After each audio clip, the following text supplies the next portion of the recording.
What's going on, everybody? Welcome back to the channel. In today's video, we'll be diving into some cards that I think that if you're looking for some cards to craft going into rotation, that these cards would probably be the best to go ahead and craft. I couldn't really corner it down to like 10 total cards, as I feel like these cards kind of, for the most part, some of them are in like a group of cards and some of them are individual cards, but for the most part these cards I feel like have kind of proven themselves even in the current standard, that they'll still probably be more than likely good in the next standard, just because of what kind of powerful ability they actually have overall. Some of the cards may be cards you may already be aware of in the format if they're cards that you're very frustrated at when you get played against you for the most part, while other cards are kind of like more the obvious cards but maybe that you just overlook and don't really consider polycrafting them unless you're playing a particular deck. I do think these cards are versatile enough that they can be played in various decks, regardless of whatever the archetype is of that deck. So in today's video, we dive into these cards, kind of talking over each one, and then kind of talking through, if how many copies you should craft of these cards if you don't already own copies of them, or just, some cards you just don't want to, create more than just a couple copies at best, just because there's reasons why you would rather not have more than just a couple copies in most decks if you do decide to play them. With that out of the way, let's just dive into it and let's just start talking about it. So right off the bat, I feel like the most boring cards to kind of talk about that you should craft, I think it's kind of like that mindset, especially when it comes into rotation and whatnot, is the one thing you want to craft are lands. Lands are definitely very beneficial. They're very flexible. They allow you to play various colored decks. And with us losing out on pathways, crafting lands, especially the rare lands, actually will help fix your mana overall. And I do think, crafting the dual lands that came from Innistrad and both sets of Innistrad, I think are definitely a good area to start with. Even though you may not play those colors, it's always good to have those colors available, just because we're unsure right now with the way Dominaria is going to be released. We don't know what kind of land set we're going to get, if we're going to get lands with this particular set, and whether or not they're going to be lands that produce two colors, or if we're going to go back to like monocolored lands. So having a set of, lands that produce, one of two colors, even if they're the slow, slower lands that come into the battlefield tapped in the first couple turns, but they produce, one of two colors in the late game, are definitely, lands that you probably want to have in your collection regardless. It's just allows you to play decks a little bit more flexible. If you're someone who likes to play 3-color decks, or even decks that have more than 3 colors, it's definitely something that you probably want copies of, because like I said, the mana is not going to be as flexible as it is currently with pathways, and having a set of these dual lands will definitely help out a lot. Then going on to my next set of lands is actually going to be the legendary lands from Kamigawa. These lands you probably don't need more than 1 or 2 copies of each, I would say, if you were to go ahead and craft all of them. Just because they're legendary, you can only play 1 out on the battlefield at a given time, because the legend rule is in effect even if it's a land that produces a plains. But the reason why you probably want 1 or 2, depending on which ones, is just for the fact that they are very powerful, in the sense that, you can channel them and they do an additional ability. Like a Gandra is very good. The Otawara is also very good in both abilities that they have. A Gandra, deals 4 damage to target attacking or blocking creature for 3 mana. It gets cheaper if we control legendary permanents, while, Otawara bounces things back, I think, and it does, I think it's 4 mana to do that effect, and costs less, and all these lands cost less if you control other legendaries. And I do think it's always good to have lands that are a little bit flexible. We are losing out on modal lands, cards that are like Jawari Disruption, that could be a counter spell but also be a land in case you need it. Having lands that have a little bit more flexibility than just basic lands are always good to have. Yet again, these aren't like something that you need a ton of, but having a couple copies of each will definitely help you out overall. Then going into the next set of cards, I do think, looking at the marches, I do think the white, the blue, and the black marches are probably the 3 best out of all of them. The black is an X, deal X damage to target creature, you gain X life. The blue one is you phase out X creatures, and the white one is you exile target permanent or non-land permanent, I believe, with converted mana cost X or less. Artifact, creature, or enchantment, I should say, sorry. With X converted mana cost or less based on how much you tap, and all of these you can exile cards from your hand of that color, and essentially make the spell cost 2 less to cast for each card you exile. Overall, I think these cards are definitely good cards to have. You probably want to, a couple copies of each. I would say, 2 or 3. Depending on the deck, maybe you want a full set. Like if you're someone who plays like, mono blue Delver or some sort of tempo-y style blue deck, that you probably want 4 copies of March, just because I do think it's a very strong ability there, because it phases out your opponent's creatures. Well, I think, the March of the Otherworldly Light and the Wretched Sorrows, you probably want, like 2 or 3 copies at most. Maybe 4 copies if depending on how the meta shifts, but having 2 or 3 of each, even regardless of playing like a specific deck, I would say is a good starting place to have. And then worst case scenario, you have to just craft 1 or 2 additional copies and kind kind of go from there. Moving on to the next card, I think this is going to be one of those cards you're just going to see a lot of in any deck that plays black for the most part. It is Invoke Despair. This is a very strong card, I think, in the sense that it makes your opponent sacrifice a creature, an enchantment, and a planeswalker, and if they can't, they lose 2 life, and you get to draw a card. It's just a very solid spell for 5 mana. Sure, it's a 4 black cost in the sense that you have to really specifically be playing a black deck in order to really play it, unless you get really lucky and having the proper lands to filter. And especially with pathways going away, it's going to be much harder to play probably a land that is very heavy into one color. Unless, like I said, we get some sort of special dual land that allows us to maybe be a little bit more flexible with our overall mana. Right now, though, I would say this is like a mono black staple. Regardless of your aggro or control, I think this is going to be a card that's going to, swing games in your favor. Just because, making your opponent sacrifice up to 3 things. Worst case scenario, they lose 6 life. You draw 3 cards for 5 mana. Sounds pretty good to me overall, and it's definitely a card that you'll see a lot of play of, regardless of how the meta shifts in any sort of deck that plays black. Then going from there, let's kind of talk about some Planeswalkers. I think a couple that stick out to me as Planeswalkers that would be really good post-rotation. First up is going to be Kaido. I think Kaido is very good. It's a very diverse Planeswalker. It's a Dimir Ninja Planeswalker. It can be played in like a Dimir control deck. It can be played in Dimir Ninjas. It can be played in like Dimir like Tempo or Dimir Aggro if that's a thing. But overall, it's a very versatile Planeswalker that, the first turn it comes out, you can plus it, you can minus it. Plus, and it allows you to draw a card, discard a card unless you attack this turn. -2, you create a ninja that's unblockable. And then after that first turn, it actually phases out, so it can't be actually targeted unless your opponent can interact with it on the turn that's actually out on your side of the battlefield. But once you say go, it goes to end turn, it phases out. They can't interact with it until after it's your turn again. So definitely overall good Planeswalker that has some sort of built-in protection. After that, we're going to talk about Wandering Emperor here. This is going to be that card that you're going to see in any deck that plays probably white play, just because it's a very strong Planeswalker, because it is a Planeswalker that has flash and be cast on your opponent's turn. Then you can instantly use one of its abilities immediately, so you can either put a +1 counter, +1/+1 counter on up to 1 target creature, give it first strike. You can -1 create a 2/2 Vigilance Samurai creature, or you can -2 and exile target tap creature and you gain 2 life. Very, very good Planeswalker. The fact that a Planeswalker has flash and that it can be cast as an instant spell makes it very good in that sense. But overall, it's definitely a card that I will say we'll see a lot of play. For the most part, it'll be a Planeswalker you'll probably get very frustrated early on in the meta, especially right after rotation, just because it'll be very obvious when your opponent has one of these, just because they'll either be stick or they'll just like say go and have 4 mana open, especially having 2 untapped white mana sources. So you gotta get another Planeswalker that is gonna be very, very good and gonna be even better in a more limited pool of cards to kind of work around with. So definitely a card that I would say you probably want to craft if you don't already have copies of, just in case you decide to play a deck that plays white. And then I kind of have like Obnixis here as an honorable mention Planeswalker. It is a 3 mana Planeswalker with a loyalty of 3, so pretty good overall. I think the casualty ability is really, really good. It's a Planeswalker that can fit in like Rakdos aggro. It's a Planeswalker that can fit in like Rakdos like Anvil style decks. If you decide to play like something like Jund, possibly Obnixis is another perfect card for that deck. I think the idea of being able to sacrifice a creature, create a copy of Obnixis, so you have 2 Obnixis Planeswalkers for only 3 mana, makes it to be a really good Planeswalker, especially in the early game. Even if you don't -2 to create a devil, you still can +1, make your opponent discard a card, or they lose 2 life, and you have a devil, you gain 2 life. And this is something you can put a lot of pressure on your opponent very, very early, or you can put pressure on them in the late game when their health is already low and they may not have many cards in hand, and the cards they may have are cards they want to cast. So definitely an overall very, very good Planeswalker. I would say the +1 and the -2 are probably the 2 strong points of Obnixis, and plus that casualty ability, creating a copy of Obnixis, is very good. Though we do lose the trick with the Seeker's Chariot, creating a copy of Obnixis. Overall, still a Planeswalker, 3 mana for a possibility of 2 Planeswalkers in 1, I would say is definitely going to be really, really good in a much more limited card pool. But definitely a card that I would recommend to play if these are colors that you probably want to dive into as a player. After that, we get into some of those mono white staples, cards that you may already have in your collection, but a couple of cards I would say that I would craft, just because I do think it's another card that if you're someone who plays mono white, or someone who's going to shift into like humans, or maybe even if Orzhov's still a thing, Brutal Cathar is a great card. 3 mana 2/2 creature with a daybound nightbound cycle. When it comes into the battlefield, the exile target creature your opponent controls until Brutal Cathar leaves the battlefield. If your opponent doesn't play any spells or you don't play any spells, it flips over to a 3/3 first strike ward, pay 3 life creature with first strike.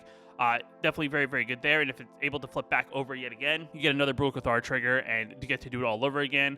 Very, very strong card. It's a very good card for, you get value when it comes into the battlefield, regardless of which side. So if it is nighttime already, a 3/3 for striker for 3 mana is still not bad. And having protection of ward, pay, and 3 life is definitely very good. So it can definitely be an aggressive card as well.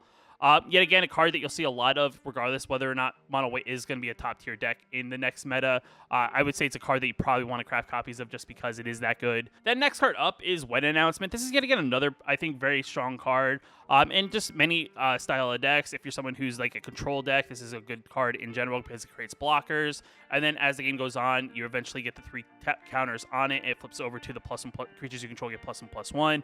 Though we don't have creature lands, I still think it's very, very good. If you're an aggro deck, it's even better because if you swing in with 2 or more creatures, instead of creating a 1/1 token, you get to draw a card. Which gives you kind of still, helps you refill that hand up because sometimes with aggro decks, you kind of do everything and then you kind of are left with no cards left in hand. So this is kind of a good card that can help with that. And then as the game goes on, it eventually flips over and makes all your creatures you may have that much stronger. Yet again, it's a card that fits in a lot of archetypes because it is a single white casting cost on top of 2 colorless mana. After that, we kind of go into red, and this is going to be that card that you've probably seen a ton of in any sort of red deck, and that card's going to be Fable of the Mirror Breaker. Yet again, a very, very strong enchantment card for 3 mana. It comes in the battlefield, you get a 2/2 goblin creature that whenever it attacks, you get to create a treasure token. On chapter 2, we get to discard 2 cards and draw 2 cards. We don't have to discard 2 cards. We may discard up to 2 cards and draw that many cards. And then on chapter 3, we get a goblin, a reflection of Kiki-Jiki, which essentially allows us to tap 1 mana, tap it, and create a copy of target non-legendary creature, and then sacrifice at the beginning of the next end step. So yet again, another very, very strong card that I think we'll see a lot of play. It's a very, very good card because every chapter of it gives you good value. The creature possibly is a creature you can attack in with, help you ramp up with getting the treasure token, fixing your hand of cards that are maybe useless in your matchup in the chapter 2. And then, like I said, if you are some sort of deck that you take advantage of copying other cards that may enter the battlefield, the chapter 3 is definitely good as well. And you can actually target itself because it itself is not a legendary creature, so you can make a bunch of copies at any of your opponent's turn if you have open mana. And then you say go, all those tokens untap, you can swing in for big damage that way. So yet again, another good value enchantment for only costing 3 mana. And I think this is going to be one of those cards, regardless of what deck you're playing in, that has red in its archetype. It'll be a card you'll see play in that deck. Then the next card up is going to be Ledger Shredder. I think this is going to be a very, very good blue card in general. I think it's kind of like an interesting card to have in control, in the sense that if your opponent plays 2 spells or a player plays 2 spells on a given turn, you get to connive. On top of it, if your opponent plays 2 spells, you get to connive, it gets bigger. It's a flyer.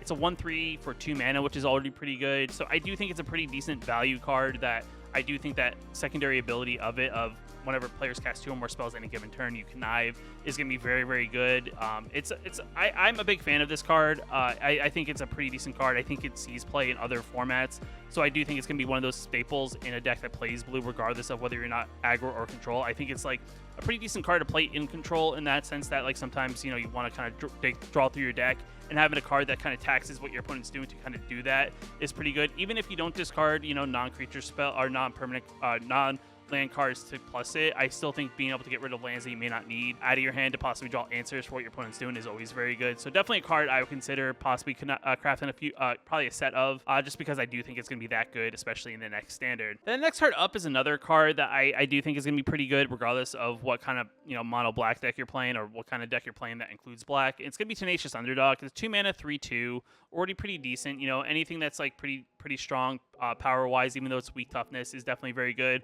But I do think this other ability of giving it blitz and paying 2 life, allowing you to pay for allowing you to pay 4 mana, paying 2 life, and being aggressive still. And then when it dies, you get to draw a card, whether you sacrifice it or maybe your opponent attacks into it.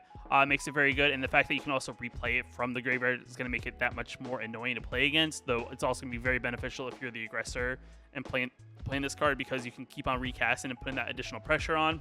You combine it with another card that may be going over in this list, it actually doesn't feel as bad because you're not going to be losing as much life just to play it. So overall, very, very good card. It's going to be a very, very aggressive card. You're going to see a lot of it, I would say, in control and or in you know, aggro for decks that would play black. So definitely a card I enjoy. I think it's going to be a card you're going to see a lot of, like I said. Overall, a good card. I would say you want to craft probably a set of this as well. Next card up is going to be Bloodthirsty Adversary, and I think this is probably the best adversary, or the best like sink mana into card in the format. Especially, you know, it's one of those things like in red that it's good to replay spells back from your graveyard for 3 mana or less by tapping 3 additional mana to kind of redo it, and it gets +1/+1 counter. There's also you could also say that the blue one's pretty decent, where you you know, you tap 2 additional mana, you can phase creatures out. And then I guess there's the white one that's a 3/1 with lifelink that you can tap it, puts +1/+1 counter and a loyal counter thing on it, and then it gives all your creatures additional +1/+1. But I figured those are more specific to a certain archetype. I think Bloodthirsty Adversary is a card that can kind of fit in multiple archetypes, whether it's mono red aggro, whether it's something like maybe is it aggro, or maybe something like, I don't know, maybe like a Boros aggro is still probably going to be a thing. It's just a very good card that does have a lot of good value. Even worst case scenario, you have a 2 mana 2/2 haster, which is also still fairly good, especially being on the play. You team this up with something with training like a Hopeful Initiate. It makes Hopeful Initiate that much better. So overall, very, very strong card. I know it's a mythic, but yet again, I do think it's a card that will see a lot of play, just because, you know, having cards that are aggressive, especially in a more aggressive format like a best of one. This card probably makes a lot of lists of decks that play red that's trying to be aggressive. And then the last card up, and I purposely left this for last because I think this is like the obvious one that I think everyone probably is already aware of and was going to make the list regardless. And that card's going to be Meathook Massacre. This card is just probably the best board wipe removal, I think, in the format. Sure, in post-rotation, we'll still have Depopulate. We'll still have, I don't know, we'll still have a, you know, Burn Down the House. We'll still have the white one that does, you know, you can exile creatures, graveyards, enchantments, artifacts, or whatever for 6 mana. I just think this one's probably the best because outside of the other exile one, this is one that does -X/-X. So it's one of those things that, you know, gets around indestructible. Also on top of it, you drain your opponent every time one of your creatures die. You gain life whenever one of your opponent's creatures die. It's a card that kind of sticks around. Sure, it's a legendary enchantment. This is a card you easily craft a whole set of, just because it's a card that even if you already have one out, playing another one to wipe the board again is still fairly effective. It's probably the best, I think, one of the best removals they've had in a while. Like I said, it's kind of like one of those cards that kind of gets around that whole, you know, indestructible thing, which is always frustrating with decks that play board wipes. Is that you may try to wipe the board, your opponent gives somehow one of their creatures indestructible. It's definitely a card, you know, it's frustrating. You know, it's just that good. It was good enough that they had to nerf it in Alchemy. And get rid of, you know, its like life gain ability and only have the drain on top of the -X/-X. So it's definitely a card that I will say will see a lot of play regardless. The price probably won't go down unless somehow it becomes not a playable card, unless there's some card to counter it. But still, nonetheless, Meathook Massacre, definitely a card you want to craft if you are someone who's looking to play mono black. But overall, or just any card deck that plays black, because you can probably fit this in. As long as you have 2 black mana on the battlefield, you more than likely can cast it. It's good in control. It's good in aggro. It fits mid-range. It fits all the archetypes, I think, in Magic that would play black. So definitely a card like ubiquitously that just fits in a lot of decks. If a deck could play black, it should play black. Just play Meathook Massacre. That's how good I think the card is overall. But with that being said, you know, it's definitely one of those things. You know, this was just a list I went through mythics and rares that are currently, you know, possible, you know, cards you could craft if you're looking to craft cards to get ready for rotation. I don't think any of these cards set you up for failure. You know, it's definitely, I tried my best to kind of get a wide range of cards from various sets. I do think it's kind of one of those things that I didn't really actually name any green cards specifically. And that's because I really don't know where green's going to go, because I felt like green's going to, you know, green kind of loses a decent chunk of what it's set up its, you know, stompy style deck currently. And I kind of want to see what Dominaria brings to it before I really make a decision there. You know, green's always been known for its big creatures, and it loses a lot of its early game big creatures. So it's definitely one of those things I think green may take a step back post rotation. And I do think this list is very heavily in the black and white colors, just because I do think that's where the stronger colors are currently in the format. But yet again, you know, time will tell. Time will see how Dominaria affects the overall meta. Does Dominaria dictate where the meta goes, or do these older sets kind of keep the meta kind of where it is, and kind of Dominaria kind of adds to that?